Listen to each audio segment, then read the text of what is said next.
Alright gamers, welcome to my patch 13.17 ADC tier list.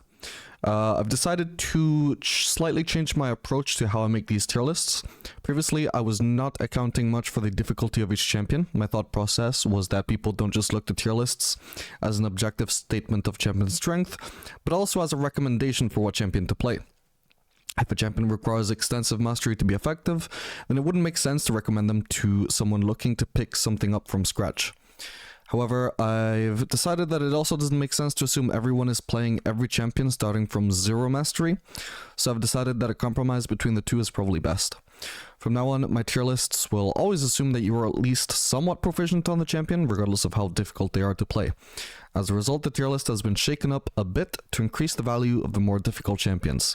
So bear in mind that not every champion within a given tier will be equally good to pick up as an absolute beginner anymore, but I will try to make a note of what difficulty each champion is to help you decide what you want to play this patch.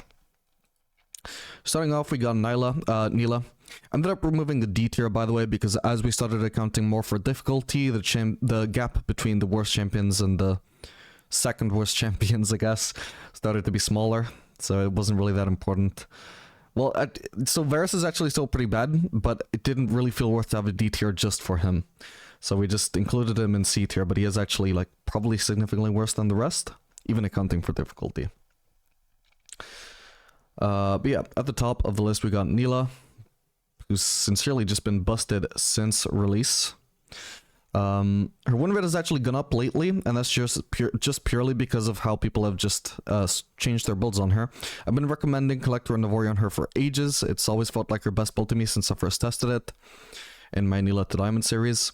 They've also stopped doing always just Lord Dominic's third in every single game no matter what, which never made sense because if you're not facing tanks or high amounts of armor, there was no point building armor pen on a champion who already gets innate armor pen anyway.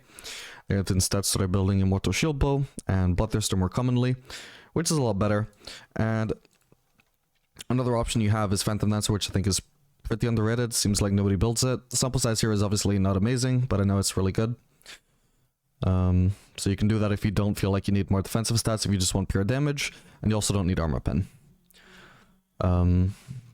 Is there anything else to mention here? Yeah, not really. Well, so she's kind of a niche champion in the sense that she synergizes best with enchanters, and she works really most effectively against low-ranged ADCs and melee supports, but she's just so overtuned. Like, I don't know how she's made it this far without getting nerfed, especially now that this Navori build has become more popular. I can only assume that just because she's not picked much, that Riot doesn't really care that she's broken, but she's very clearly broken, because even against the stuff that when she's not against the stuff that I just said, when she's against like high range ADCs and not melee supports, she still has a good win rate. She still has a 50% win rate at the worst against everything, almost everything, at least in the ADC rule. Which is crazy, because then she hard counters other stuff who she has a broken win rate against. She needs nerfed. But it's, I don't know, she's been out for like a year at this point and still not nerfed. It's crazy. So yeah, I can only assume, even though she's busted, she's gonna remain busted for many months to come. So it's a good champion to pick up. And she's also, I would say, medium difficulty. Not too difficult, but I mean, even if you're an absolute beginner, it shouldn't take you too long to pick her up considering how broken she is.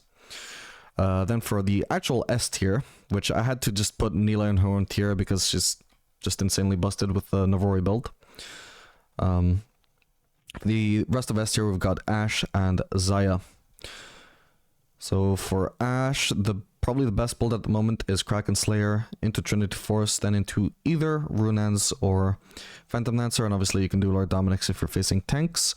However, the Truffles build is not the best build for facing tanks, so if you're actually facing tanks, the build I would probably recommend on Ashe would be Bork into Ginsu's, or otherwise then just Kraken Slayer into Gale Force should also work. Either on-hit build or crit build is going to work best against tanks, because the Triforce build sacrifices a lot of damage.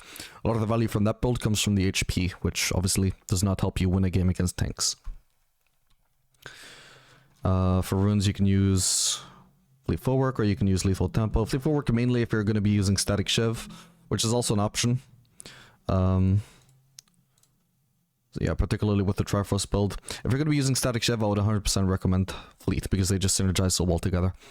Because as soon as you have one Energizer effect, that incentivizes you to go for trades whenever the Energizer effect is up. So if you stack more Energizers to that, then it just makes the trades like better and better on each of those Energizer trades. So it's really good to stack those effects together. And that's it for Ashe. Then moving on to Xayah. We'll just close these. So pretty good at the moment. Ashe, by the way, I would say is like easy to medium difficulty. Mechanically, she's not too hard to pick up, but you kind of do have to like know her limits a bit to get the best out of her. Just because she can chase people down so effectively, so you kind of have to know like when is a good situation to chase people to the death from full HP, which kind of comes with some experience. But relatively easy to pick up overall, especially now that she's so good. Then we got Xayah, who I would say is really good right now, in particular with the Phantom Lancer third. You want to do... I suppose you could do... Static Shiv is not used on her much. It's probably okay, though. Let me just check what the options here are. So there's the Kraken Slayer, which is the most common. Okay, so it looks like Kraken Slayer is probably just the best option on her, period. Rush Kraken Slayer into Navori. Don't bother with anything else. Not Infinity Edge, not Kill Force. They're not going to be as good as Navori, since she's so based on her abilities. Lord Dominik's third should never be like the most common third item for any ADC. As late game item, it's fine, but third item is too early for Lord Dominik's, which should be seen as a highly situational choice at third item. So this is something that drags down her win rate for no reason. If people were more commonly building Bloodthirster, or especially Phantom Lancer, you would actually see her overall win rate, which doesn't look anything special, to actually be a lot higher. In particular, I like Phantom Lancer because it gives her some attack speed, which allows her to set up feathers a lot easier. She's a low range ADC, so the movement speed is really helpful for either chasing people down or kiting more effectively. And relative to the cost, the fact that it's so cheap is also just what makes it a lot better than Bloodthirster generally. If you're snowballing, you can build Bloodthirster, but I would not really advise it unless you're snowballing, or if you really need to sustain against like a high poke champion like Xerath, for example. If you're struggling against Xerath poke and you're like, yep, well, okay, I guess I'm going to need Bloodthirster in order to even be able to try and play this game. And for runes on Xayah, Halo Blades, as always, an underrated choice. Barely anybody uses it, but it should be decent. Fleet, probably even good, even if you're not using an Energizer effect. And the standard lethal tempo, definitely can't go wrong with that. Alright, and that's everything we got for Nilah tier and S tier. Now moving on to A tier, I've got Ezreal at the top of that. I would rank him as pretty much one of the hardest ADCs to get the most out of. So if you're not really that good at him, I would say he's more like B tier. But if you're really good at him, he's very strong at the moment because, you know, this season, or, well, this item rework, I think it was 13.10, when Trinity 4 started being really good. They made a change to like try and decentivize ADCs from building it, I think. But it still had pretty much the same win rate on every ADC since then. Still a really strong item. Particularly on Ezreal. So Triforce into Mana Moon, and then you can do Serylda's into tanks, or, you know, armor stackers in general. If they don't have armor though, I would not say it's really crucial to build Serylda's. Third item, Ravenous Hydra, is also fine. That matters in some games more than others. In some games the sustain will help you a lot more. Should also give you better dueling power, better wave clear obviously. I do usually prefer to do a Ravenous Hydra personally myself, but then fourth item, you just build really whichever you didn't get. Also having the option to build either Frozen Heart or Moldman Mortius very situationally, depending on whether you actually need those resistances / defensive tools. And for runes and Ezreal, you have the choice between PTA. Apparently Fleet, this was being used actually, I don't know, like a few batches ago. It seems like it's starting to be unpopular again, but it should be decent. It's had a good win rate forever. Conqueror is also going to be particularly good, either for skirmishes, as opposed to just lane trades, which is where PTA excels, or just straight up late game scaling for team fights. It's going to do a lot more damage overall than PTA does. Personally, it's my preferred choice because you are not so reliant on only being able to burst one target. You are going to be more useful throughout the entire fight, regardless of whether your first target that you focus dies or not. But you can definitely snowball harder with PTA usually. but your damage falls off harder with that. There's also a first strike. That is an option. Doesn't seem to be too common these days, though. So just mainly stick to these precision runes just to be safe, I would say. And then after that, in A tier, we've got Caitlyn. Caitlyn got buffed on 13.15, I think it was. In 13.14, my last tier list that I did, we had her, I think, on D tier because she was pretty bad. Since then, we've had two different Caitlyn buffs in 13.15 and 13.16. And then I think, was it on 13.15, we also had the Infinity Edge buff. And we also had Gale Force getting nerfed. So her win rate actually went up a lot, I think, on this patch, was it? Or just lately in general, her win rate has gone up a lot. And part of that is just because people stopped building Gale Force and started building Infinity Edge instead. Which has definitely become a much stronger item. And on top of that, at least one of the buffs put together have obviously amounted to something. So between the buffs and the Infinity Edge change, which was always like the kind of item Caitlyn would prefer over Gale Force anyway, just means she's now in a much better spot than she was before. And personally, it seems like people are catching on to Static Shiv on Caitlyn. I've always been running that on Caitlyn. I think it's much better than Stormrazor for her. The wave clear helps a lot for her. It means you can just hit the wave once and then Q, and that's the entire caster line dead, and the rest of the wave does not take you much effort to clear anymore after that either. The most common build to do is Static Shiv into Infinity Edge, into Fire Cannon. You can do Lord Dominic's situationally if you're against tanks. Otherwise, situationally as well, Bloodthirster you can do for sustain. Not much reason otherwise to do that. Phantom Dance is probably also an option, maybe against like maybe tankier comps where you don't need to build Lord Dominic's for Armor Pen yet, but definitely like for games where you know you're overall going to need some real DPS in the late game. So you can build Phantom Dancer third if you don't yet need armor, and then fourth item Lord Dominic's. And then at the 5 item point, that's going to leave you with much more DPS than you would get with Fire Cannon. But otherwise, I mean, I would usually just typically recommend the Fire Cannon. It works really well with Caitlyn, because you can just set up the headshot and then poke with the Fire Cannon range. And that's just going to be an insane amount of damage. For runes on Caitlyn, I would recommend Fleet Footwork maybe like 70% of the time, and then in the very rare occasional game you can just run Lethal Tempo if you're facing like a really tanky comp.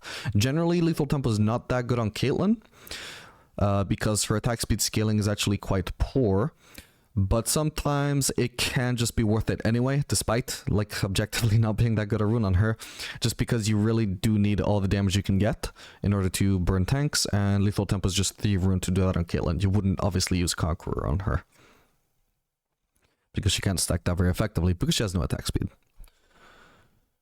There's also some lethality builds. I'm not really too up to date on what those are. Either way, I don't think they're really as good as crit.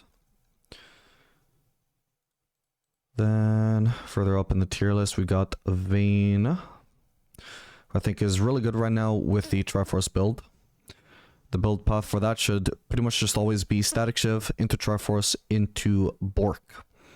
I would always recommend to rush Static Shiv, not Kraken Slayer, not Bork, not Ginsu's, not even Triforce itself, which is just really busted. Just probably because the Static Shiv makes the game a lot more playable for Vayne, because it removes one of her significant weaknesses, which is lack of wave clear. Once you get that out of the way, the rest of the game becomes like a lot easier to play, just because you're not like late to plays because you take forever to shove in waves. And then you can build Triforce, which is just a huge stat stick on this patch. And Vayne is one of the best choices for this because it gives 33% attack speed, which is a decent amount, and attack speed is the stat that Vayne cares about the most. And then on top of that, I mean, something that's always been like relatively well known in Vayne is that she can afford to build tankier stats more than other ADCs can, just because her W basically means her damage is almost always going to be relevant, so long as you're not building like absolutely no damage. So on her, of all ADCs, this is just pretty good because a lot of the value, as I said, with Ashe comes from the HP, which is pretty good on Vayne because it doesn't matter if you're sacrificing a little bit of damage to build this item that is incredibly cost efficient. Vayne's damage is always going to be relevant anyway. It's always going to be, you know, good enough to contend with whatever you need to contend with. So you're pretty much giving up nothing by going Triforce on Vayne. Just a little bit of damage, which is always going to be overkill anyway. Now, I would absolutely recommend using Fleet Footwork on Vayne at the moment. Maybe Lethal Tempo occasionally, like against tanks, but you can probably just get away with only using Fleet either way, because Vayne is always going to be able to deal with tanks to a certain point. And Fleet, since you're rushing that Energizer effect with a Static Shiv, it's going to make your trades really effective, especially if you can stack up your Energizer, then just Q forwards. You're going to get a big heal, you're going to get a large amount of damage, you're going to be maxing Q, it's going to be an insanely good trade. Very limited time for the enemies to respond to that. And it's just so much more effective than just queuing forwards regularly with Vayne without having any sort of Energizer effect. If you haven't tried it yet, make sure to try it. You'll just immediately see what I mean. The trades are really good, makes Vayne's early game a lot better than it used to be in the past. And then further up in A tier, I actually ended up putting Twitch in front of Samira. Vayne, by the way, I would say is like easy to medium difficulty. She's not really as hard, by the way, as people used to say. Caitlyn as well, maybe more medium difficulty, I guess. Twitch, on the other hand, is going to be, I would say, an easier ADC to pick up. And the build that I recommend on him, well, there's a few stuff that is debatable, like which is best, but basically it's always going to start with Bork Rush. I suppose I've never looked into Static Shiv, but the win rate doesn't look inspiring. But Bork is just a super solid item on him. Basically, he loves attack speed, so having an attack speed on hit item is pretty decent for him. And then the 3-hit passive, where you do a little bit more burst and also steal some movement speed, really good for trying to make assassinations happen, which is, you know, exactly what Twitch wants. He's basically an assassin ADC hybrid. So perfect item for him. And then just because you already have built an on-hit item, that typically makes Ginsu's a pretty good follow-up item, either as a second item, or you can also do it as a third item after Runeance. If you just want more AoE damage as a second item, that's perfectly fine. So you can do Runeance second item after the Bork, and then third item Ginsu's. I would mainly recommend that against tankier comps. If you're doing second item Runeance, another option that you can also do is going to be Infinity Edge third item. And this is going to be better at making assassinations happen, because you're just going to become burstier. And on the topic of being burstier, one rune that is starting to pick up a lot of steam on Twitch lately is PTA. Has a pretty good run rate. It's starting to become more popular. And it's especially, so usually Ginsu's is the most popular mythic on Twitch. However, when you're using PTA in particular, suddenly Infinity Edge is the most popular mythic on Twitch. Either way, I think both are fine, regardless of whether you're using Lethal Tempo or PTA. You can still run either Ginsu's or Infinity Edge, but people do look to pair those synergies together between the bursty Keystone PTA with the burstier Mythic Infinity Edge. I don't think it's that big a deal, but if you just want some synergy between your Keystone and Mythic, there it is. Otherwise, yeah, I mean, Lethal Tempo is just obviously very good on Twitch. Halo Blades doesn't actually look like it has that good a win rate on Twitch. This is mainly just because it's also like literally the only keystone that AP Twitches use, and AP Twitch has a bit of a worse win rate than AD Twitch, so the win rate is actually worse than it looks. On AD Twitch, it actually should also be a viable choice alongside PTA. Lethal Tempo, probably more like closer to Lethal Tempo in strength, if I think PTA is probably just a bit better at the moment. But that being said, also definitely make sure you're running Lethal Tempo against tankier champs, because Twitch is not naturally very good at dealing with them. So against certain comps, you absolutely need that Lethal Tempo in order to do what you need to do as an ADC. Alright, then we finally got Samira. Samira just got buffed on this patch, and it actually seems to have been a pretty decent buff. I think her win rate, how much did that go up by again? 49% to 50%, so about a 1% win rate increase. I think the buff was like 30 HP starting from level 1. Doesn't sound like a big deal, but it really helps a lot in the early game. Anyway, the build I recommend for her is Collector into Infinity Edge. Has a much better win rate than Duskblade Rush into Collector. Let me just check across all 30 days if Collector into Duskblade, yeah, so it has a bit of a better win rate than Duskblade into Collector, but at the same time still not as good a win rate as Collector into Infinity Edge. I would assume that is probably the better choice, since they nerfed Duskblade on Samira and buffed Infinity Edge. So we want to do Collector into Infinity Edge, and then either Shield Bow, I would say is your default choice, or Bloodthirster if you're like really ahead and just want maximum damage, and situationally Lord Dominik's if you're actually facing tanks. Actually, one reason why Samira's win rate also has gone up like over in recent times is because Lord Dominik's third used to be her most common third item, and it just has a bad win rate because it's supposed to be a situational item at third item, not your default. So that is one reason why her win rate has actually gone up, whereas it used to be pretty bad. It's because this used to be her default, and you can see it's just much lower than the other options. Runes on her, always use lethal, not lethal tempo, Conqueror. No other choice but Conqueror. It's the best keystone by far in the early game and the late game. And then for secondary runes, I typically like to use Eyeball Collection and Treasure Hunter. Maybe there's some other choices, but I don't think you really need to look too far into it. Those are going to be pretty solid. You can also just use Sudden Impact instead of Eyeball Collection if you just want a stronger early game and don't want scaling as much. Personally, I prefer the scaling though. And it is also going to make you snowball a bit harder if you are picking up kills either way. Alright, and then in A tier, after that we've got Misfortune, which I previously had in S tier. We've moved her down to more like middle of A tier because, as I said, we've started to account for champion difficulty more. Misfortune is like probably maybe the easiest ADC in the game, maybe tied there with Kog'Maw, I guess. Just extremely easy to pick up, especially with the lethality build. There's very little mechanical skill needed. The knowledge of when to press R, if you're playing with a support that is good with her, like a lockdown support is literally just, is my support locking them down? Yes, then I press ult. There's not much to it.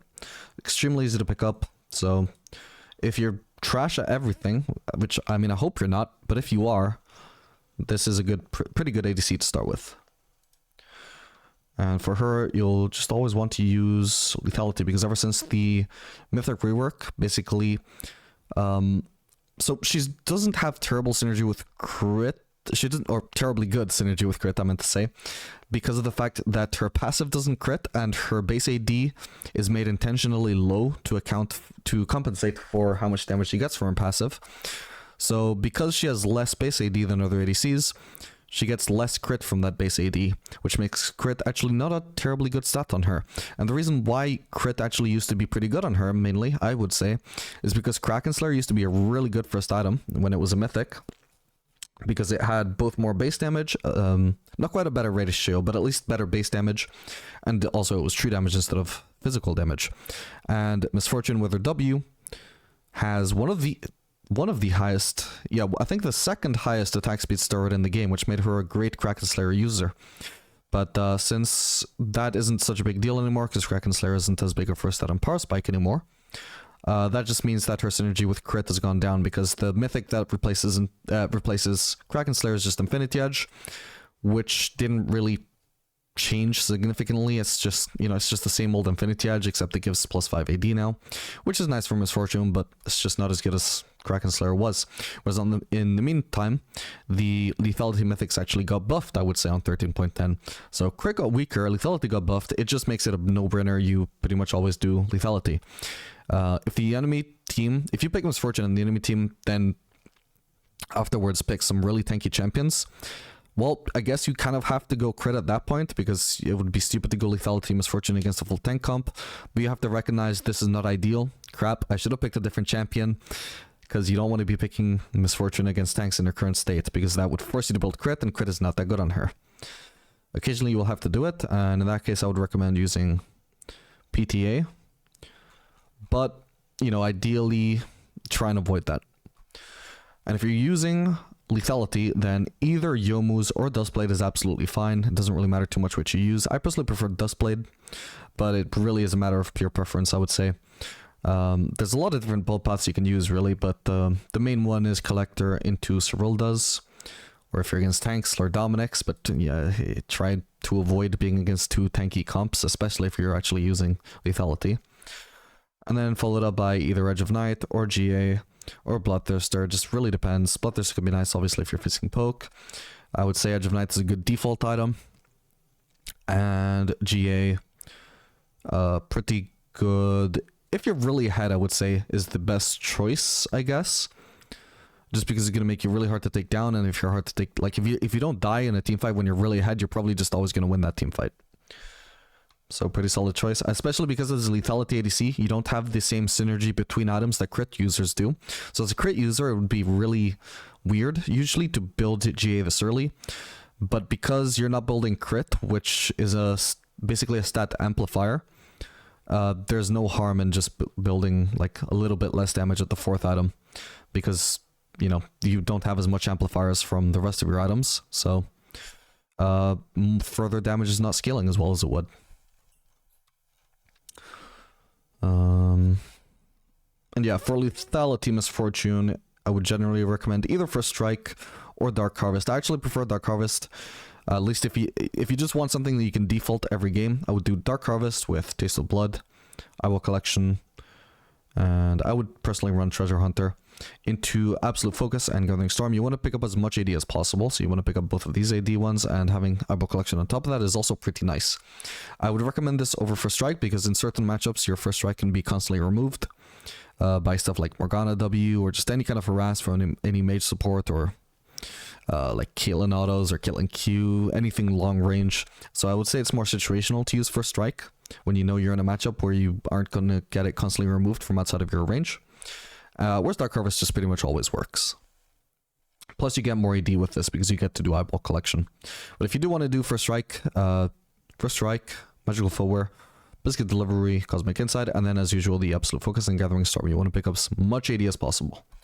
Likewise, you would use Adaptive Force here instead of the Attack Speed Shard. And then further on in A tier we've got Kaisa, who keeps getting...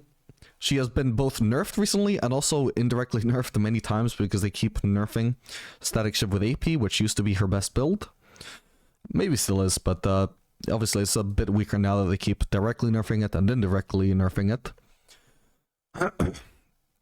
So I mean, you can still use it, especially if your team is already full AD. It just wouldn't make much sense for you to build full AD yourself. You can do a full AD build though if you want, which I would mainly recommend if your team is already heavy on AP. So you're not, you know, stacking too much AP on your comp.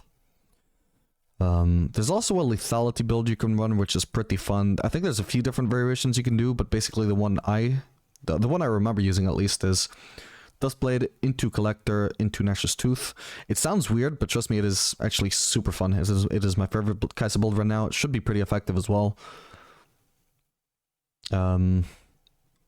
Basically plays, you know, more of an assassin playstyle.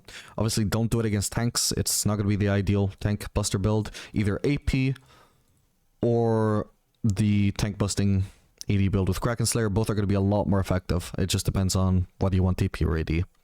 But against squishy comps, the Dustblade build is actually super nice. And Hail Blades has started to become a lot more popular on her recently. It's perfectly fine, or I would say it's pretty good if you're going AP, or definitely if you're going the lethality build. If you're going for the other AD build, the crit build, then I would say whether you want Halo Blades or Lethal Tempo just really depends on whether you're facing squishies for the most part, or whether you're facing tanks, or whether you want to snowball in the early game, or whether you want to go for more scaling approach. That's also one way you can differentiate between them.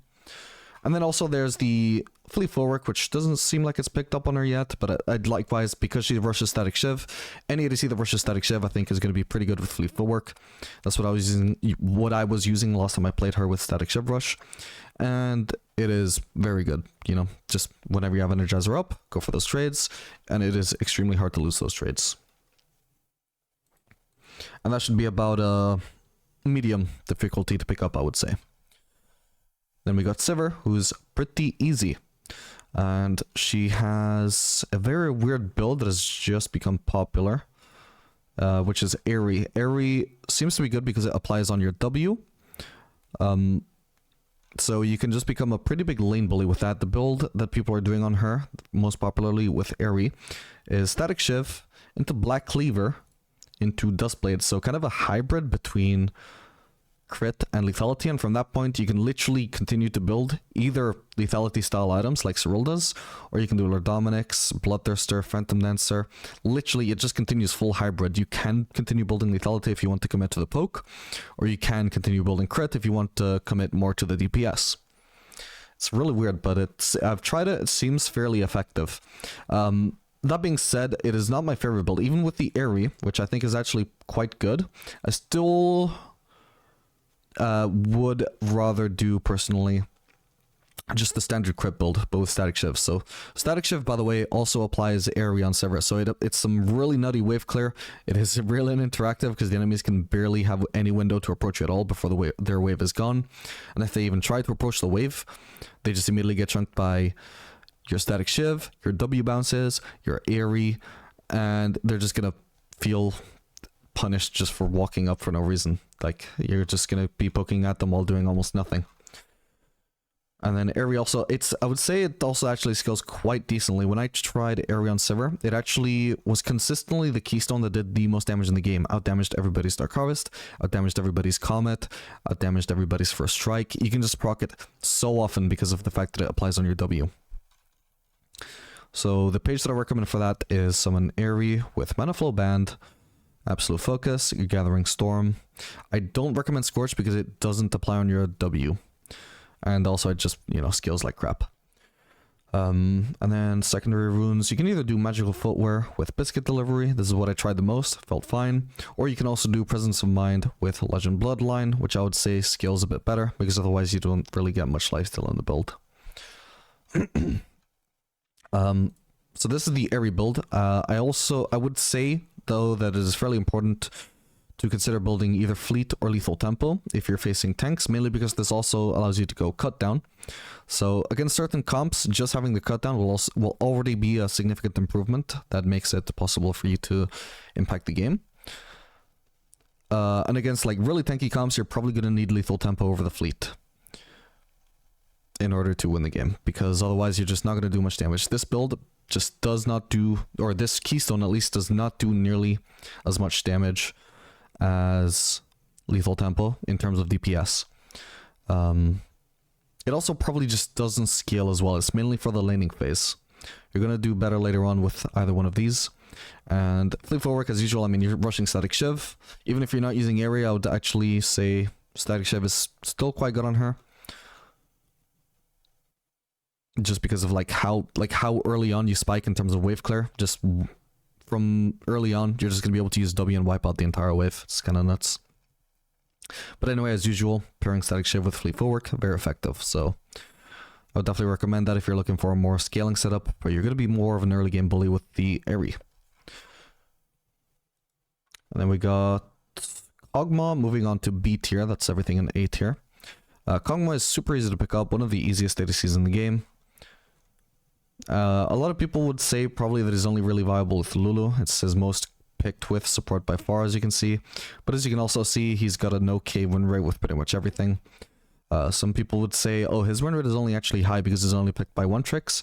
Yeah, maybe, but I mean, well, I would disagree. I would say they're wrong. But I mean, even if they were right, like I said, Kog'Maw is an extremely easy champion to pick, to play. Even if you are Kog'Maw 1 trick, your win rate is not going to be that much higher than somebody who's inexperienced on Kog'Maw because of the nature of easy champions. So I would say that's not really much to factor into his win rates. He should be pretty decent in most situations. Pretty okay, at least. Obviously, he's in B tier, not A tier, so I'm not like heavily recommending him here, but I would say he's somewhat underrated.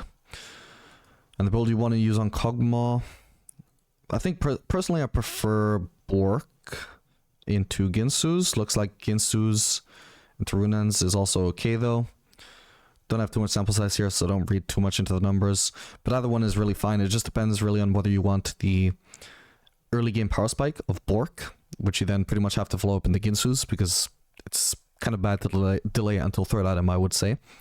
But if you do Ginsu's into Runans, then you're going to have much faster AoE, which is going to help you impact skirmishes or team fights a lot earlier on without needing to wait until third item, because you do a lot of AoE damage on Kog'Maw once you finish the Runans. It also seems like AP builds have been really viable, to say the least, on Kog'Maw. for a while. I haven't actually tried it yet, so I'm not going to go too heavy into recommendations there. But it's very consistently seemed to have had a good win rate, so could be something for you to look into and consider if you want. But we're mainly just going to be talking about AD Kog'Maw here. And for the rune keystone for Kog'Maw, I would just say lethal tempo is really probably the only viable keystone for him at the moment. There was a time when I was using Halo Blades, but I'm not sure I would recommend it anymore, just because you want to be able to get the... Well, basically the domination runes are not as good as the runes from any other tree for him, so kind of sucks to either give up precision or like resolve, I would say, is the next best thing for him. Otherwise, even magical footwork can be pretty decent, I think, if I recall correctly. But yeah, basically just build on hit items on him, and you're good to go. Fairly easy champion to pick up. Especially good against tanks, of course. And especially good if you have Lulu, or just any kind of protective, healing enchanter. Also Braum. Braum is very good with Kog'Maw. Then for B tier, we've got, next up, Aphelios, which I don't think is amazing for solo queue, just because he doesn't give you much agency. You're going to be very team reliant. But that being said, if you manage to get that coin flip where your team is okay, especially if they're actually peeling for you, then Aphelios is actually very good, so long as you actually have the appropriate mastery on him. He is a little bit hard to pick up. I do have an Aphelios weapon cycle guide that you can look up, or I'm not going to remember to link it in the description, but look up Vapor Dark Aphelios weapon guide, and you will learn at least the bare minimum you need to get started on Aphelios. Although it's still going to take you some practice after that. But yeah, if you're actually somewhat competent at the champion, he's not terrible at the moment, I would say. For Keystone, I would mainly recommend Fleet. It just makes it a lot easier to stay healthy and survive on him, which is the biggest thing he struggles with, is just staying alive. His damage is fine, but he's got no range and he's got no self-peel, unless with very particular weapon combos. For the most part, he's got no self-peel, so it really helps to build Fleet footwork. And it also seems for that reason that Bloodthirster 3rd seems to be quite effective on him, just so you can get more sustain, while also building damage, but you want some sustain, so you're actually harder to take down, I guess. And I would pretty much always recommend the Kraken Slayer Rush. Most common is then Guild Force, you know, keeping with the theme of wanting to stay alive. But I would say Infinity Edge is almost always just going to be the better choice. I would only build Guild Force if you absolutely need it against champions like Zac, for example, who, you know, if you don't have that dash from the Guild Force, you're pretty much always going to die to him in fights, particularly if it comes from out of vision.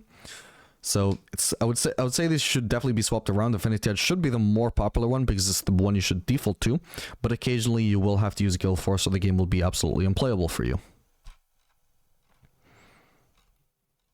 Conqueror is also an option for Aphelios. You can see it's not got as good a win rate as the others, but it is probably going to be the best scaling keystone, particularly into tanks. Don't really want to use lethal tempo. It just doesn't work that well in Aphelios because his abilities make him stack Conqueror very effectively. Particularly Q gives you like, I want to say 6 or 8 Conqueror stacks just in one red Q cost. Whereas it would give you 0 lethal tempo stacks because for whatever reason it doesn't count as an auto attack, even though it is meant to be counted as an auto attack. It's just a weird interaction. It doesn't give you any lethal tempo stacks, but it does give you Conqueror stacks. All of his abilities give you Conqueror stacks. Some of them don't give you lethal tempo stacks. So it just makes the most sense to just build Conqueror. Not lethal tempo. Just doesn't synergize that well with him. Then obviously you want to build Lord Dominic's 3rd item if you're using tanks. And I would say Phantom Dancer, 3rd item, is also an option. It doesn't seem too common on him these days though. Even Runaan's also is an option, but I don't like that as much as Phantom Dancer as a 3rd item. You can consider it more late game once you have a lot more damage in your build, then your AoE is going to be a lot more significant. That 3rd item, I don't think it's worth it. Alright, further on in B tier, we've got a Draven. Draven actually has a very interesting build that I only noticed while I was preparing my tier list for this video. That just became popular. It's Essence River into Ravenous Hydra. I have not seen this build before, but right now it seems to be part of his most popular 3-item build. So Essence River, Ravenous Hydra, Infinity Edge, and you should also be able to use any sort of lethality mythic I would say probably either Youmuu's or Duskblade are actually going to be more effective than Infinity Edge as a third item with this build. But it's probably not that big a difference.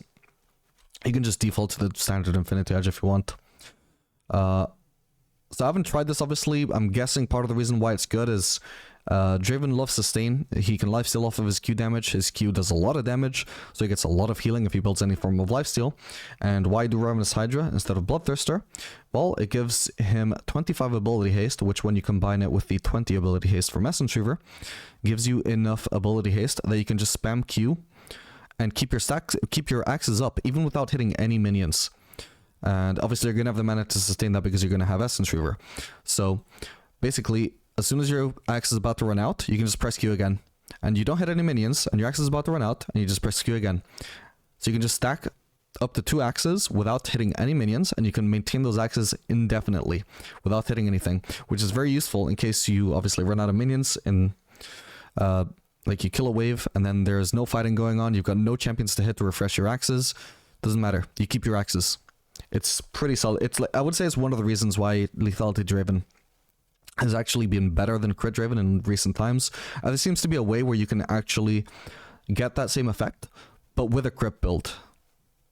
Minus the Ravenous Hydra, which is not really a crit item, but they seem to be slotting it onto a crit Draven build. So, either way, you get that same benefit, but onto a crit build. And then for runes, with this... you can either do Halo Blades. I think Halo Blades is probably the best choice. I think it's had the highest win rate for a while. But Lethal Tempo is also fine if you want that extra bit of scaling. Or, you know, more damage against tanks. Conqueror is also viable, but maybe not as good as the alternatives. PTA again, also viable, just maybe not as good as the alternatives. Fleet, probably not worth using.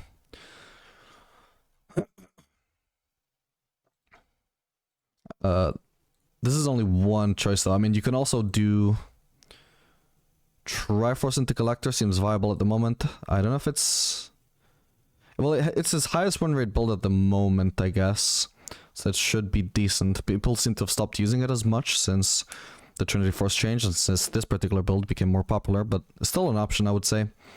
And then there's also a build which is Collector straight into Infinity Edge. Doesn't actually have that much win rate on this patch, but on previous patches it was like his highest win rate 2-item combination, I think. Yeah, here it is. So there may be some validity to that. Worth trying out. It's just going to leave you with the highest auto attack damage of any build. So it could be quite effective. And regardless of what build you're using, Bloodthirster are going to be pretty effective as a third item choice. Assuming you're not doing one of those builds that does your mythic third item. Shield Bow also going to be viable. And obviously Lord Dominic's if you need anti-tank stats. Then further up in B tier, we've got Lucian. Lucian is actually, I would say, in a much better state than he used to be for solo queue generally. Just purely because with the changes that he got somewhat recently, he is less reliant on having very particular supports laning with him. It used to be that he was really, really strong with Nami, Yuumi, Sona, and I think Soraka, just those 4 supports. And then there was a huge gap between those 4 supports and any other support for Lucian. At the moment, those are probably still his top 4 supports, but the gap is much, much smaller. At the same time, he's also less strong with those supports than he used to be. So if you have a duo who is always willing to play those supports for you, then your duo has become less powerful now. But on the other hand, if you're just a solo Lucian player who just goes into every game with the intention of picking Lucian, then he's much better now because he's less penalized for not being picked with Nami, Yuumi, Sona, and whatever. So, much better state right now, and yeah, he seems to be quite okay right now. Like, he's one of those champions who just has his win rate massively tanked by doing Lord Dominic's third item as a default for absolutely no reason. Like I said, this is like you're gonna notice this is consistent across every ADC. Lord Dominic's third item, bad win rate. It's not a general third item. It is very situational. So when you see it as like the most standard third item for an ADC, they're generally gonna have a lower win rate than they deserve. His win rate when you're actually doing Kraken Slayer into Navori and then into anything else but Lord Dominic's third item is a lot better and a lot more normal looking. So Fire Cannon is the default. Essence River has a bit of a higher win rate, but I imagine it's probably also built well fed a bit more than Fire Cannon is. Either way, it's probably okay. I would say it's something you can consider doing every game if you just like having the extra mana. Bloodthirst also viable. I would mainly only do that if you need to sustain. Collector maybe also a bit underrated, but again also probably more typically built when ahead compared to the other choices, but should still be okay if you want the one-shot potential against mostly squishy comps. And then Lord Dominic's, situationally, if you're facing tanks. The keystone for Lucian that I recommend at the moment is just always going to be PTA. There is First Strike, which is an option. Let me just check. Yeah, I think it's got an okay win rate. No, actually, this used to have a better win rate. Granted, this is only data from one patch, but I think it's probably okay if you're using Presence of Mind with Legend Bloodline. There's just also a lot of people that use different runes, but if you're using First Strike with these two in particular, should be okay, but PTA just might be more consistent, so I would recommend PTA. It's definitely the more common choice on him. Then there's also other first items that you could consider on him, like Essence River has an okay win rate, Collector has an okay win rate. So you can do those if you want, but if you don't want to overcomplicate it, Kraken Slayer Rush is going to be pretty good.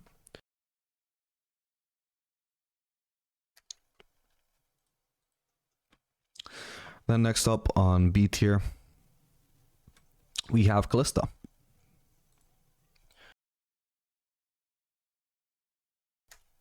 Sorry, I'm just going to be coughing for the rest of the video now, I guess. Kalista, oh, so her most common first item has actually become Bork, which I've been saying for ages was like looked to be her highest winner of first item. People were doing Ginsu's Rush for ages, which didn't have that good a win rate. So I guess her win rate has gone up a little bit since that has become her more popular build, which is good. You'll want to do pretty much always just Bork into Ginsu's, into Runeance. Maybe Shieldbow if you need the defensive stats, maybe Wit's End if you need the MR. But for the most part, Runeance is pretty nice on Kalista since it'll help you spread the stacks. And basically you can think of Kalista E as on-hit, and on-hit synergizes with Runeance because it doesn't get its damage reduced by 50%, like your regular auto-attack damage does. Which is why Runeance works better with on-hit builds than it does with grip builds. And again, like you can basically consider Kalista E an on-hit effect, so it's good with Runeance.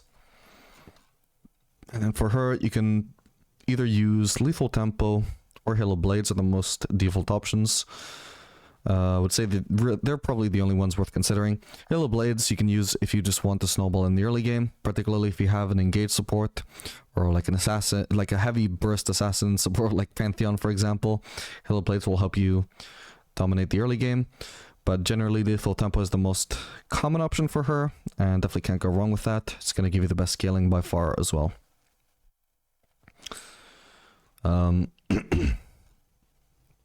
Seems that she also has a decent win rate right now with Shieldbow, which she didn't used to, but I guess all the buffs it's received have made it better as a starting item. Still, I don't think it's going to be as good as Bork, so I'd recommend sticking for Bork there.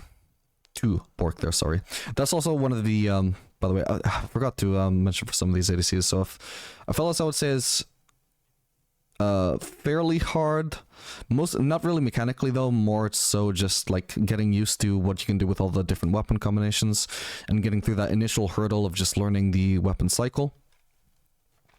Draven is one of the hardest ADCs in the game, so I would not recommend him for beginners, and even for like people who are like somewhat proficient at him, I still only put him in B tier, so I'm not heavily recommending anybody to be picking him up here.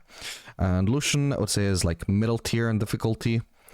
Kalista is I would say like middle to hard tier, not quite as hard as Draven, but definitely up there as one of the harder ADCs. Then we got Tristana, who I would say is like easy to middle tier in terms of difficulty. For her, you can either rush Kraken Slayer or Static Shiv, either one is fine, but those are really the only two options. And then Infinity Edge is viable on her, but I would definitely recommend Navori Quick Blades, which I think is just straight up better. Then third item, You can either do Phantom Lancer as a pretty solid third item choice. She likes attack speed since it helps her stack up her bomb faster. Alternatively, you can also do Bloodthirster if you just want some both more sustain and also just more burst, because she also really likes AD, because her bomb has a huge AD ratio, so you can really blow people up if you have Bloodthirster. But it's going to be more expensive, so I mainly recommend that really when you're ahead. Otherwise, just default to the Phantom Dancer or to the Lord Dominik's if you actually need the armor pen. Otherwise, stay away from Lord Dominik's. It is not a good third item. Remember that, guys. Probably the keystone that has the most synergy with her is Hail of Blades, because those 3 auto attacks that are sped up really help you apply those bomb stacks a lot faster. Personally, though, ever since the new lethal tempo was introduced into the game, I've preferred that when I was like still one-tricking Tristana, just because it makes it easier to 1v9 games. Like, I would say being able to carry team fights is a lot more important for carrying games than getting ahead in lane is. So that's why I personally always valued lethal tempo more, but I would say Hail of Blades is overall like the better keystone for her and definitely has more synergy with her. So that's what I would recommend for beginners. And if you start to become frustrated with your ability to impact games, you could maybe consider lethal tempo more. And just like I said, easy to medium difficulty, so somewhat recommended for beginners to pick up, but not in an amazing state right now, as you can see. Has been through stronger iterations. And then moving on to C tier, we've got Jhin, who I would say is not terribly good at the moment. He's also very easy to pick up, I would say. The hardest thing about him to pick up is, in terms of playing him, is that he's got some skill shots to land, but at the same time his skill shots are not at like the same intensity as something like Ezreal, for example. They're fairly, not exactly easy skill shots to land, but easy skill shots to aim, at least. The hard thing about them is that their hitboxes are so thin. Well, at least the W hitbox is so thin, so fairly easy to dodge, but that's not on you, it's on the enemy, so it doesn't really factor into his difficulty, just more into his effectiveness. That being said, anyway, the more popular build to do on him is Crit, with Storm as a rush. I think also perfectly viable is Static Shiv Rush. I actually personally prefer that, but I think they're both about equally viable. I just prefer Static Shiv because I really like having extra wave clear on Jhin, because I find them very frustrating with low wave clear.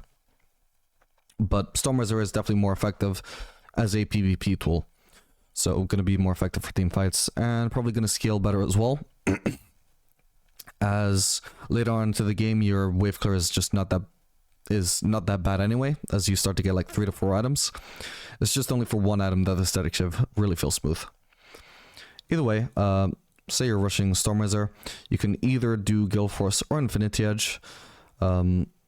It's not like the same as Caitlyn, where I would say that Infinity Edge is always better as the default, or like Aphelios, for example. Both of those really are good examples. But you do want to use it against tankier comps, whereas Gale Force is still effective in pretty much most circumstances, just because obviously his attack rate is so limited, so it can really help you win fights that you otherwise wouldn't be able to win just by adding that small bit of burst to your kit, where you can burst somebody down before hitting that, unleashing that lost 4th shot, and then having to reload, and then having nothing left. It also, you can burst down people pretty hard with a 4th shot, so having the Gale Force burst to get them a little bit lower, and then also to get you in range for the 4th shot is pretty good on Jhin. It has pretty good synergy on him, so pretty decent choice, but you can also consider the Infinity Edge situationally for tankier champs. But again, I mean, Jhin is not that good against tanks, so it's sort of like Misfortune, where if you pick Jhin and then they pick tanks, it's sort of like an oopsie moment. I shouldn't have picked Jhin here. Well, we adapt the best we can. We build Infinity Edge. You also want to run Cut Down for that situation. You're not going to be terribly effective, but so long as you can provide somewhat okay damage, then if your team is ahead, you can maybe pull through anyway. Also, because he is actually so mobile, Jhin, it can actually work if your fights are going to be super long. Like if your team is also pretty tanky, then Jhin can be a lot harder to take down when he's facing tanks than the enemy ADC can. So sometimes it can actually work into tanks. It's just highly situational. Anyway, on Jhin though, I would recommend basically either Fleet Footwork or Dark Harvest. Both are fine on crit builds. You're obviously gonna snowball a bit harder with Dark Harvest. If you run that and just happen to actually be picking up kills, it can work most effectively, I would say, if you have a high damage support. If you have a high damage support, then they are going to be getting the enemy's HP bars lower a lot sooner, which means you can apply the Dark Harvest a lot more frequently. Whereas if you have something like an Enchanter, like Lulu, Janna, you're not gonna have as much damage collectively on your bot lane, so it doesn't make as much sense to run Dark Harvest. But with mage supports, for example, which are also very good with Jhin, Dark Harvest can be viable. That being said, Fleet Footwork is just going to be your standard bread and butter, super consistent, can't go wrong with it. Especially because you're going to be combining it, with, of course, with the Stormwizard or the Static Shiv. Either way, an Energizer effect is going to make your trades really effective if you combine those. If you're doing crit, then Stormwizard, as we said, into either crit mythic is fine. And then Fire Cannon is really good because it extends the range on your 4th shot, whether you're using that as an execute or just poke. Either way, it's going to be a lot of damage. It's going to be really effective to extend the range on that. Collector probably also viable, I guess, if you just like burst. It's not too common on him, but I would say it's a little bit underrated just in the sense that it is viable. And then Lord Dominic's obviously situational against tanks only. And should also have Bloodthirster as a viable option. It's not too common on him, but again, if you need the sustain, it's going to be an option. And then also, so that's just a crit build. It is also viable to build lethality on him.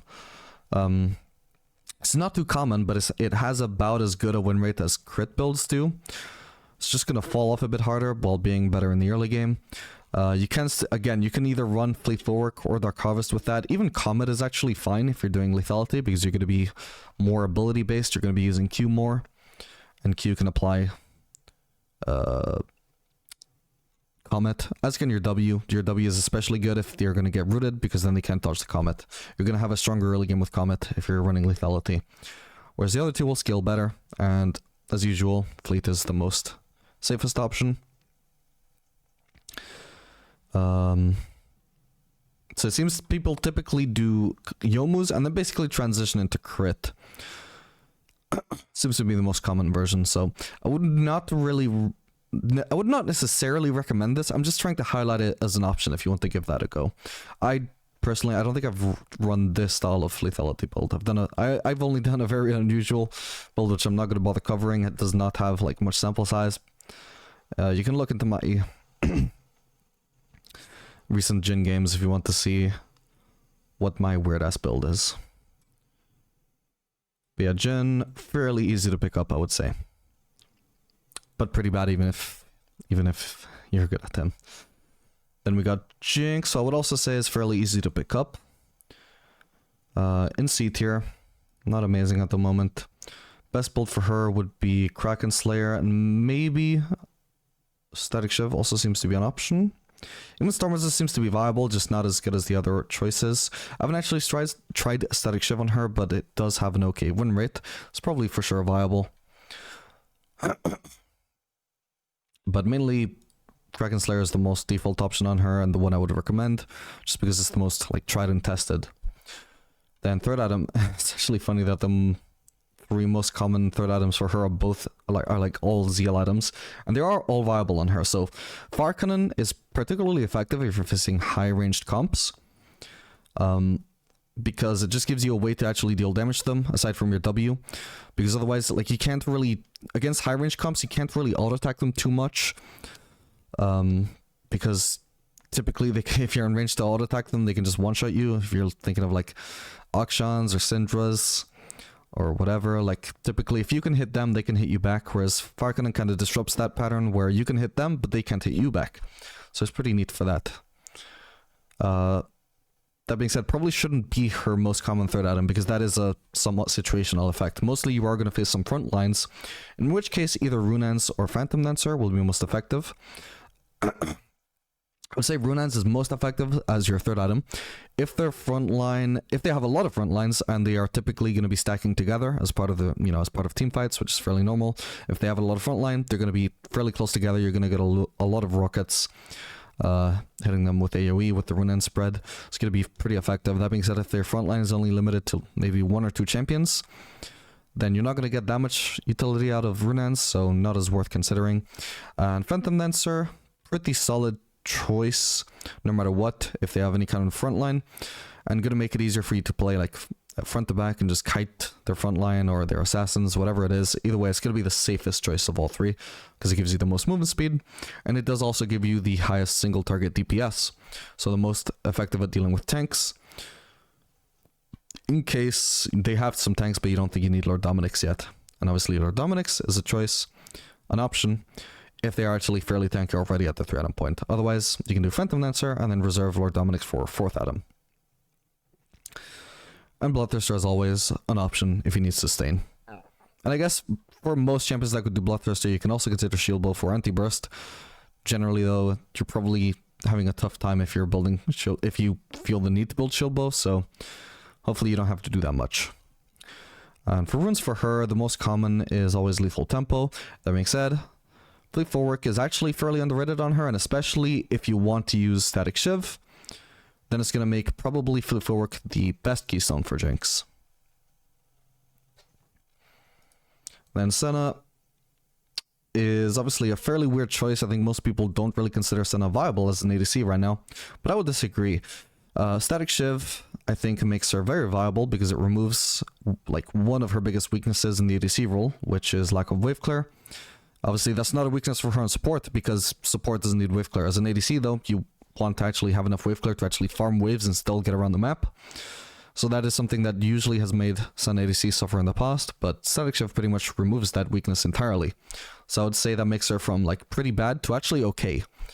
It's kind of hard to exactly judge her viability with this item, because even when sorting by past 30 days, you can see there's not a whole lot of sample size, but there's enough at one item that we can at least see that it makes her somewhat viable. As for the build path, generally I would say actually probably Navori is her best mythic, not because it has the highest win rate, because again the sample size is not amazing, but I've tried it and it feels pretty good on her whether you're playing ADC or support. It just gives you really low cooldowns, and Senna obviously is pretty much cooldown based. She both does a lot of damage, a lot of utility, and a lot of healing with her cooldowns, so it's pretty good to have them on low cooldowns. That being said, situationally you may also need Ginsu's. Ginsu is going to be the most effective at dealing with tanks. So Senna, one of Senna's biggest weaknesses is, you know, aside from lack of wave clear, also just low DPS. So she's not the best ADC to pick against tanky comps, but again, if you happen to pick Senna and then the comp in Champ Select turns out to pick tanky, or you're seeing in game that people are building tanky when you didn't expect them to, you'd be like, oops, well, I guess I have to try and adapt to this. So in that case, you should do Ginsu second, because it gives the most DPS. And also probably an option actually is Bork. This seems really weird on Senna, but I've noticed in support, at least for a long time, it actually has a pretty good win rate as a first item for her. So it can't be that bad on her, even though it doesn't feel like it would make sense. So what I would say you should do for ADC, if they have tanks, is Static Shiv Rush into Ginsu's, and then Bork third item should make you the most effective that you can be. Obviously, still relative to other ADCs, you're still going to be pretty poor at dealing with tanks, but this is going to be the best version Senna can be in terms of tank busting.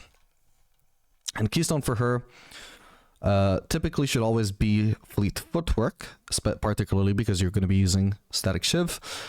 But you could also consider Lethal Tempo if you're going to be facing tanks, because it just makes your job of DPSing them just so much easier and having adequate damage. Usually if you're not facing tanks though, you will have adequate damage just with Fleet Footwork, so you can get away with that. And Senna is really easy to play, I would say. Then we got Zeri, who is one of the hardest ADCs to play in the game. Her skill ceiling is ridiculously high because like all she has is skill shots. Her entire auto attacks are skill shots, so obviously fairly hard to get full effectiveness out of that. It's not just about like being able to land it. It's also about the fact that because of the way her Q works, where it has that spread across the zone, and you can like part of your Q can hit a target and part of it can go past them. So it's not just about having enough accuracy that your Q partially hits somebody. You need enough accuracy that your Q is always fully hitting them as much as possible, because if you keep hitting them but just barely, then you're not getting full DPS. You're getting like a 20th or like a third of your full DPS. You need to be always hitting your Q fully accurately, which with the attack speed that you need to work with Zeri is actually kind of hard to do consistently. It takes a lot of experience on her, and it just takes a lot of good general mechanics. So I would not advise her for beginners, because even for intermediates, I would still say she's not amazing right now, but she's playable. And the build I would recommend for her is probably Static Shiv. So there's a few things to consider here. Okay, so the most common build for her is Static Shiv into Navori into Runaan's. One thing to note, though, is that she seems to have a better win rate with Navori into Phantom Dancer. She also, when running Infinity Edge, which is also viable, also has a higher win rate running Phantom Dancer third item than she does with Runaan's. And then, if you were for whatever reason not to do a Mythic as second item, her highest win rate second item is, again, Phantom Dancer. So this item tends to pop up on her a lot when you're looking at high win rates. It's likely this being very underrated. If we were to take these numbers at face value, she is actually fairly okay right now, just by building Phantom Dancer either second or third, mainly third, especially because I think generally you should be using Infinity Edge on her instead of Navori. And her win rate with Static Shiv into Infinity Edge into Phantom Dancer is actually fairly good. Like, even for other ADCs, this is a fairly good win rate. So if we were to take this number at face value, which is low sample size, so we're not going to do that, but if we were to, it's a pretty good win rate. It would actually leave her in a decent spot. So if you're going to play Zeri, I would probably recommend Infinity Edge over Navori, and I would recommend Phantom Dancer over Runaan's. That should give you a little bit better results than hopefully a bit better results than you're already currently getting. And then another thing to consider besides that is the fact that Stormrazor, as you can see here actually, has a significantly better win rate on her than Static Shiv, which is like, it lines up with like how high her win rate was with it before they nerfed it. It was like by far her highest win rate first item, higher than any mythic. So even after they nerfed it, it makes sense to me that it would still actually be decent on Zeri for whatever. So I think it's because of her ultimate, because she moves so fast with her ultimate, she generates the Stormrazor stack so fast, and that seems to like synergize quite well with her playstyle to constantly have those that Stormrazor burst of movement speed. So when you look at, unfortunately, there's just not really enough sample size to really fully judge Stormrazor, but there is a chance it could actually be a better first item for her than Static Shiv. And then obviously, again, I would recommend pairing that with Infinity Edge because it seems better than Navori. And then I would follow that up with Phantom Dancer because that seems better than Runaan's. Again, not really enough sample size, but it does make sense to me that Stormrazor would be viable on her at the very least at the moment. And I would say probably better than Static Shiv. I just can't say for sure. Maybe something I should look into testing on Zeri soon myself. Anyway, for runes for her, Fleet Footwork has always been very underrated for her as a keystone. Even obviously when she wasn't using Energizer effects, I think it was very underrated. Everybody has always been using Lethal Tempo, but I think there were definitely at least times where Fleet Footwork was her best keystone. And especially now when you're rushing an Energizer item, either Static Shiv or Stormrazor, Fleet Footwork is just a no-brainer. It's really good to pair with other Energizer effects. So I would recommend Fleet generally. But that being said, again, if you're facing tanks, your damage may not be adequate unless you're running Lethal Tempo. So at the very least, situationally, you should consider running Lethal Tempo, particularly in combination with Cutdown, which has a terrible win rate on her, but I'm guessing that's just because so many people still use Triforce. I don't think her base HP is that high, which would make Cutdown bad. I think we've covered everything. Well, obviously there is the Lord Dominic's matter. Generally, again, just don't consider using a third item. Like, even against tanks, I would say it's probably not worth considering as third item, because Zeri really does need a Zeal upgrade to have enough attack speed and enough movement speed. She loves movement speed in particular. Mainly, I would consider Lord Dominic's as a fourth item. Third item would be a really dire situation if you actually have to strongly consider that on Zeri. And then, the last ADC in C tier, which as I said, really is more D tier. I didn't want to have a D tier just purely for Varus, because it felt bad for him. But yeah, worst ADC at the moment in my opinion. This is even adjusting for the fact that I consider him a medium difficulty ADC. Whereas, you know, for example, something like Senna is easy. Even still, I still consider Varus a lot worse than her, even if you're proficient on Varus. He's got a lot of different builds you can use right now. You can use crit, you can use on-hit, you can use lethality, you can use AP. Doesn't matter, they're all dog shit, as far as I can tell. I haven't played too much Varus lately myself, but at least as far as run rates go, they're all terrible. And like I said, he's medium difficulty, not even that hard.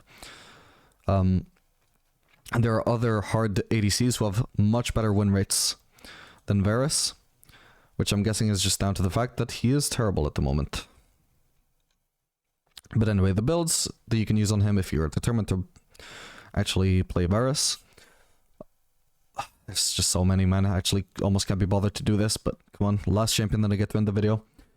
So you can do, if you're going to be doing on-hit, you can either do Kraken Slayer Rush into Ginsu's, or you can do Bork into Ginsu's. I think is a little bit underrated, because it's going to give you probably the best early game just by virtue of giving you some sustain.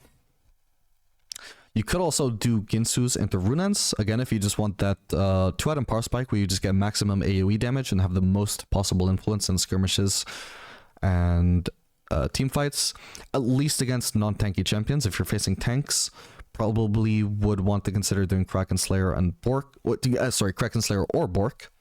Although you can do both, of course, in the 3-item build. You can just build whichever you didn't build. That's the on-hit version. And then for AP builds on Varus, should probably just always build Static Shiv right now. Even after all the nerfs, it's just a very good item on AP builds. Doesn't do as much damage as it used to, obviously, but the wave clear is still going to be very useful. Since on AP builds, you're not going to have as much auto attack DPS, which means not as effective wave clear with auto attacks. And you're also not building AD, so your abilities don't do as much damage to the wave. So Static Shiv is going to be very nice for that. Even with the AP ratio on minion waves removed, it's still going to be good. So you rush the Static Shiv into Nashor's Tooth, into Riftmaker, is basically the AP DPS version of the build. There is also apparently some people doing Nashor's Tooth into Ginsu's if you want like the ultra high DPS version of the AP Varus build. It doesn't seem to have a fantastic run rate. Maybe it's good anyway, maybe it's just a fluke down to low sample size, who knows. Also, oh, actually, yeah, another thing I forgot is Static Shiv also actually has always had a good win rate on the on-hit build as well. So you could do an on-hit build that just rushes Static Shiv, just for general laning power and early wave clear, followed up by your favorite on-hit items. Starting with the Ginsu's, or you could, I guess you could even maybe do Runan second. Yeah, seems to be viable. And then, what other things do we have? I'm sure there's other choices. We can do Nashor's Tooth. The Crown seems to be viable. I'm sure I've seen other AP Varus builds though. Hang on.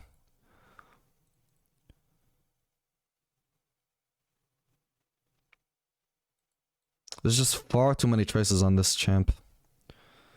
Yeah, I swear I could have sworn I'd seen some people doing Ludens, but maybe that's just something I saw in a couple of games and nobody actually really does.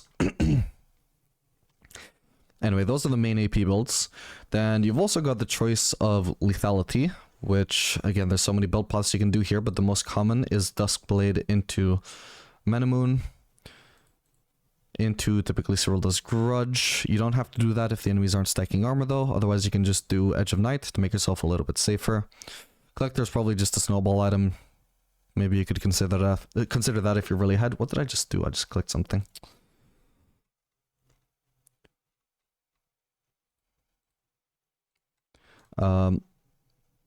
Yeah, so you can also absolutely just consider doing Youmuu's. Should be about equally as viable as Duskblade. It's just personal preference, just like with Misfortune. You can also do lethality builds on Varus without actually doing Manamoon. You can just do completely Manamoonless builds if you just want to spike as soon as possible. But you are going to lose scaling because you're not going to have as much mana to poke with, and you're also going to lack the upgraded Muramana damage. But you might find that worth it if you just like building as much AD as possible in the early game to snowball as hard as you can. Is there any other builds that I'm forgetting here? We've covered crit. Well, is crit even viable actually? Like full crit right now, is it just always Ginsu's? Yeah, oh yeah, of course, Navori. So Navori is not very commonly built on Varus. It should be viable though. I guess if I had to define why you would want to build Navori, I guess it's if you're looking for a playstyle that is somewhere between the DPS of on-hit Varus and the poke of lethality Varus, that's when you would want to go Navori. Navori, it probably also works with Static Shiv, but the most common is with Kraken Slayer. Either really should work though. So one of those into Navori, and then third item I would say probably Runaan's just makes the most sense. Again, you're still playing Varus who is on hit, so Runaan's is pretty nice on him. I've definitely run Navori before. It's probably my favorite. It's not necessarily like significantly better than the other builds, I would say. It is just a little bit underrated. It's a viable choice for sure. And like I said, it just gives you that mix between the DPS of on hit and the usefulness of your abilities when you're actually playing on hit. So yeah, it's just a mix of DPS and poke. Not much else to say about it. Maybe spikes a little bit later because the build path is not as smooth, I guess, as the other builds, but once you completed it, it is pretty effective. It should be pretty good at both dealing with tanks, but also at dealing with squishies. I would say probably Infinity Edge is not viable though. Let me just see if anybody's actually running that.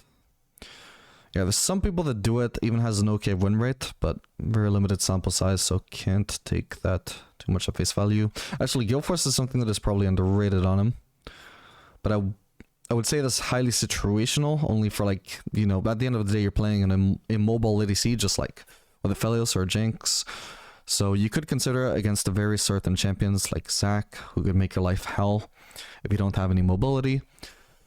But otherwise, I would just disregard it and just focus on the choices that give you more damage. And, okay, for keystones on Varus, if you want to rush the Static Shiv, regardless of what build you're doing, Fleet should always be viable there. Lethal Tempo is going to be good if you are facing tankier comps, and you just want to make sure your damage is relevant enough to win the game.